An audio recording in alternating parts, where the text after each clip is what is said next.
Сәлем қыздар, бүгін сіздерге қарапайым ингредиенттерден тұратын жасалу жолы оп-оңай, өзі дәмді печеньені жасап көрсететін боламын. Міндетті түрде жасап көріңіздер, себебі печенье өте дәмді. Ал енді қажетті ингредиенттермен танысайық. Біздің печеньемізге жұмыртқа қажет, айран қажет,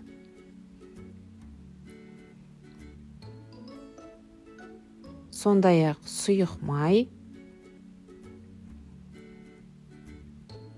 ұн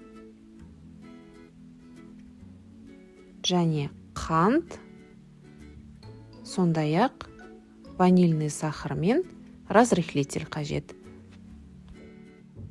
Барлық ингредиенттерді біріктіріп жұмсақ қамыр илейміз. Кезек-кезек бірінің үстіне бірін сала береміз. Взбивать ету немесе белгілі бір кезектермен ғана ингредиенттерді қосу деген қағида жоқ бұл жерде.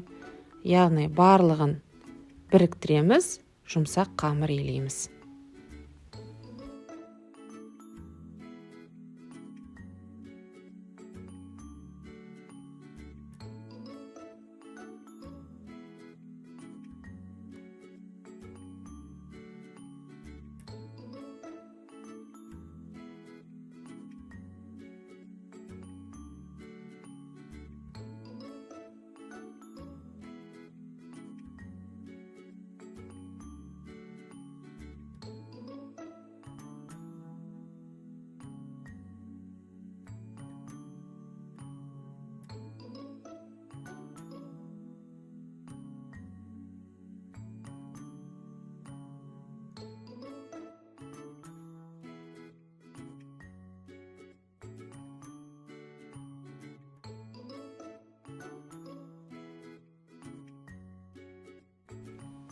Міне біздің печеньеміздің қамыры дайын болды. Сәл-сәл қолға жабысқақ болып келеді, бірақ осылай болуы да тиіс. Және де сәл ғана ұн себе отырып, осылай төрт бұрышты етіп, қамырымызды жайып аламыз. Бетіне сұйық май жағып шығамыз, және де қант сеуіп, оқтаумен бір басып шығамыз.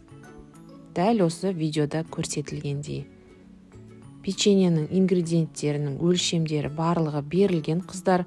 Осы рецепт бойынша бір противеньге тола печенье шығады. 2 есе көбейтсеңіздер, 2 противень печенье аласыздар.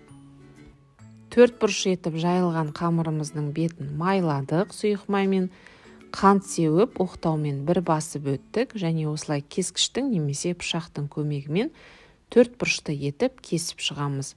Пешімізді алдын ала 180 градусқа қыздырып қоямыз.